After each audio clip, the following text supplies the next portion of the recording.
and welcome to another IELTS Live Thursday. And today I'm going to be talking about writing, and in particular checking writing to make sure that you're not sending lots of silly errors to the examiner.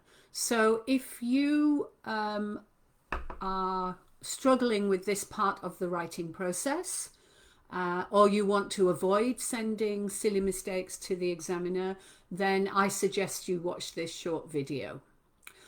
Okay, so what prompted this was I had a message from two people actually fairly recently in the last week asking me if I could just check their writing quickly and give them a band. And I explained that that's not how I do writing. And they said, well, it's fine, it won't take long. And I thought, well, actually, it does take quite a long time to correct writing properly. And also, if I just correct it quickly and give you a band and say it's band 6, how is that going to help you? How are you going to move away from band 6 if you're looking for band 7 or band 8? I'm not providing you with any tools there to make that journey from 6 to 7 and then from 7 to 8. So just quickly looking and saying, this is band 6, which I am quite capable of doing because I used to be an IELTS examiner, but it doesn't help you. So when you're checking your own writing, it's not enough just to look at it and think, yeah, that's fine. Because chances are there will be things in that writing that you're going to be sending to the examiner and they are going to pull your band down. So let me tell you a little bit about my own process when I correct writing for the students that I'm working with. And I do this for students who are on any of my IELTS courses and also for the students in my IELTS Champions Club. So the first thing I would do is to read through it quickly because I want to know if I can get from the beginning, the first word, to the last word easily and fluently without having to stop. Because when you do that, every time you stop, it tells you or it tells me that there's a problem. So the more I can get through without stopping, the higher the band looks as though it's going to be. And in fact, examiners do this. When I read through quickly like that, I think, okay, this is somewhere between 6, 7, or this is somewhere between 7, 8, or this is somewhere between 5, 6. It gives a kind of overview of whereabouts it's going to lie. And then I go through it more slowly, line by line, and reading it aloud. And that helps me to pinpoint exactly where a sentence is falling down or where there's a problem with the paragraph. And I suggest you do that yourselves. Then the next thing is I look carefully at the vocabulary, at any grammar errors, at any punctuation errors. And for the students I'm working with, then I will write that on their script. And I tend to use Word where possible because then I can put a comments in on the side if I use the track changes. And that's how I would ordinarily correct the writing. I want then to look at the flow, which is the cohesion. So this is at paragraph level. So how does one paragraph move into the next paragraph? Is that managed well? And how does one sentence move into the next sentence? Are the relationships between the sentences managed well? Are the relationships between the paragraphs managed well? And then I want to look at the breadth. How broad is the vocabulary? Are there lots of synonyms or is there a lot of repetition? And how varied are the sentence structures? Again, if you repeat the same sentence structure over and over, you're not going to get a high band. And then finally, I want to think about whether this is a convincing argument for the question. So has the student answered the question well? Have they convinced me? of their arguments, of their evidence? Do the examples that they've given really fit with the evidence that they're presenting? And can I feel satisfied that they've presented their ideas well? And this is all about cohesion, but it's also about your task response. Have you done a good job, basically? And then finally, even though I might not agree with the ideas, it's quite possible, and the examiner doesn't have to agree with you, but am I persuaded? Can I see your point of view? Have you convinced me that your examples and ideas and evidence are all valid, and do they answer the question well? And all of that will cover the 4 band descriptors. Now, I know examiners don't have time to spend on your essays when they are correcting them for the score, but they are very, very well trained in spotting this very quickly. When I'm working with students on their writing, then obviously I'm going to take longer because I need to point out everything to that student so that they can improve. And it takes time. So when somebody says to me, can you have a quick look at my writing? It won't take long. Actually, it takes time. It takes time to do all that, to write all that down, to tell the students what they need to focus on, what they need to change. It does take time. And it has to take time because, you know, I'm working with these students. They want my advice and my expertise, and therefore I need to take the time to help them to improve. And then once the process is finished, I will give them maybe just 1 or 2 things to focus on for the next task, because you can't change everything at once. And this is why developing your writing to band 7, 7.5 or 8 cannot be done overnight. So you focus on one thing. So for example, if a student's having a problem with tenses in grammar, then I will say, in the next task, focus on the tenses, and also focus on perhaps expanding your linking devices so that your writing is a bit more sophisticated. If I ask them to focus on 6 things, none of them will get done.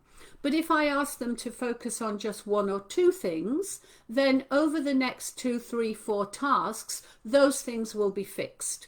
And then they can focus on the next thing. And that's why developing writing takes quite a while.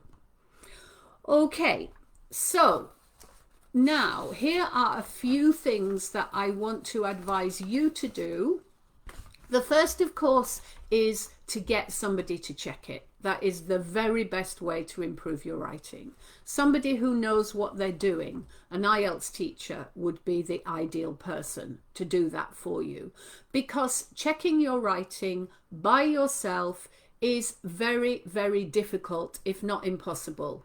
Even me, if I'm writing a blog post or if I'm writing an article, I usually ask my husband to check it, because I know there will be some small things in there which will be maybe typing errors. And sometimes what's in my head doesn't always come down onto the paper exactly as I'm thinking it, and it's not always clear. So, you know, the examiner cannot get inside your head.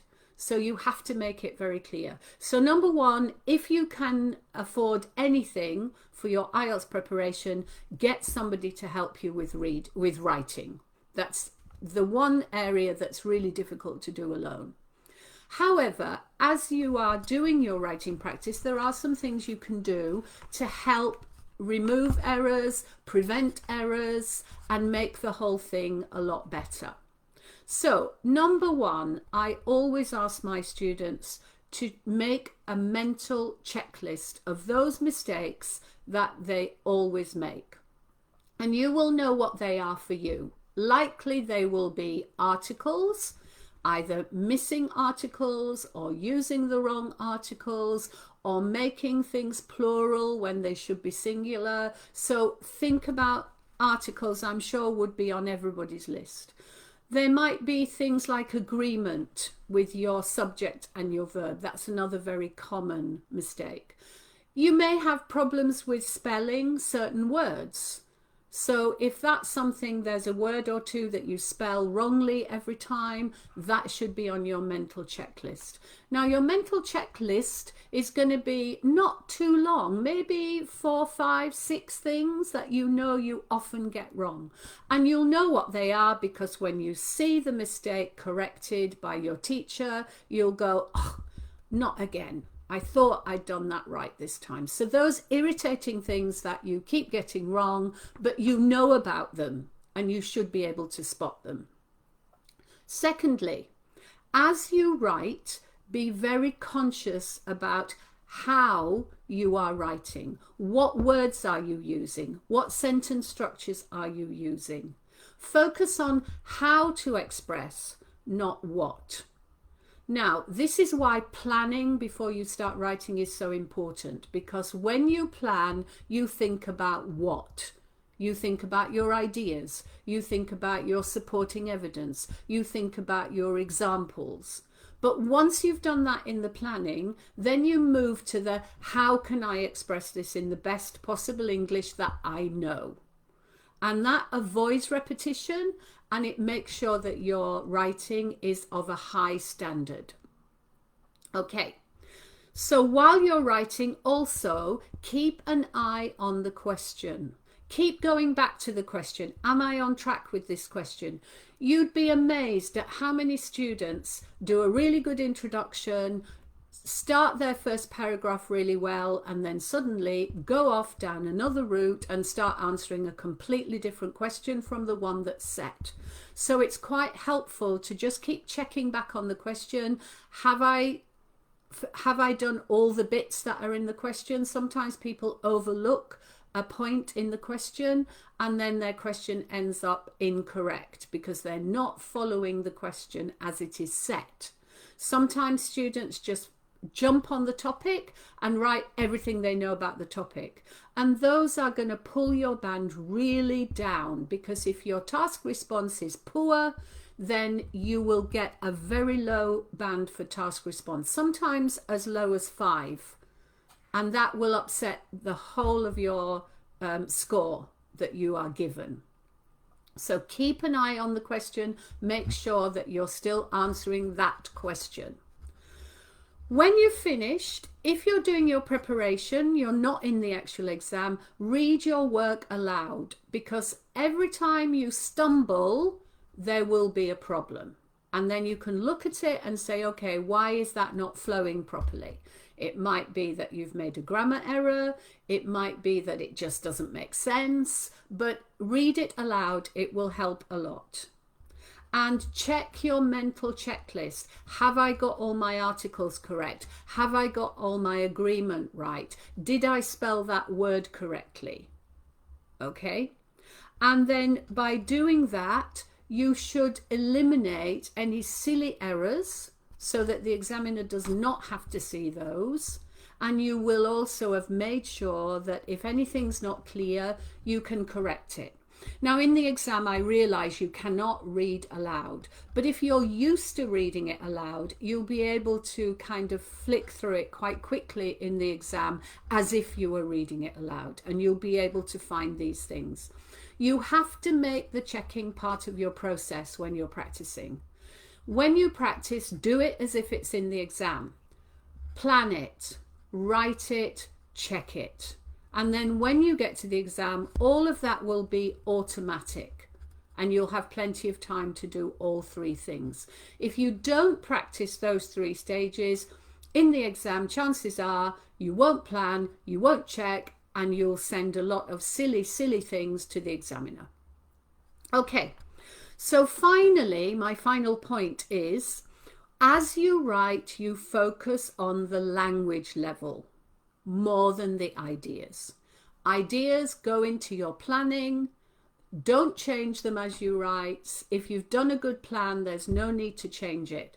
And then as you write, focus on how to express those ideas rather than what the ideas are. And if you do that, there's no reason why you can't get a 7, a 7.5, or even an 8 if your language is good enough. But it's all about how you express. and obviously answering the question and making sure your ideas are sensible. But don't forget, this is a language exam and you're being tested primarily on your language. So it's all about how you interpret the question, how you come up with suitable ideas, and most importantly, how you express that in excellent English. So that's all I wanted to say. So remember, mental checklist, about 4, 5, 6 things. Write consciously. Make sure that you're focusing on how you write, what words you're using, what sentence structures you're using, what kind of punctuation you're using. Number 3, keep an eye on the question. Don't go away from the question. Don't write your own, don't rewrite the question. Some students rewrite the question. Be careful. Read it aloud and check all those silly mistakes that you know you make. And I have a writing webinar that I did a little while ago, and it will reiterate this and maybe give you some more concrete examples. So I'll put a link to that webinar at the end of this video. Okay, let me just see if there are any questions or anything there. No, I don't see anybody here today. That's a shame, but maybe everybody's busy. Okay, have a good weekend. Think about writing and don't rush it. It needs time to develop, especially if you're looking for a high band, a 7, 7.5, and increasingly I'm getting asked for 8, which is difficult to get, so it will take even longer. Okay, and I'll see you all next week in another IELTS Live Thursday. And in the meantime, if you're struggling with anything or being challenged by something or have some burning questions, please put them in the comments. I know from my long experience with teaching that if one person asks a question, there's going to be at least another 5 or 6 people that also want to ask that question but maybe don't feel brave enough. So be brave and ask your questions. Okay, bye everybody.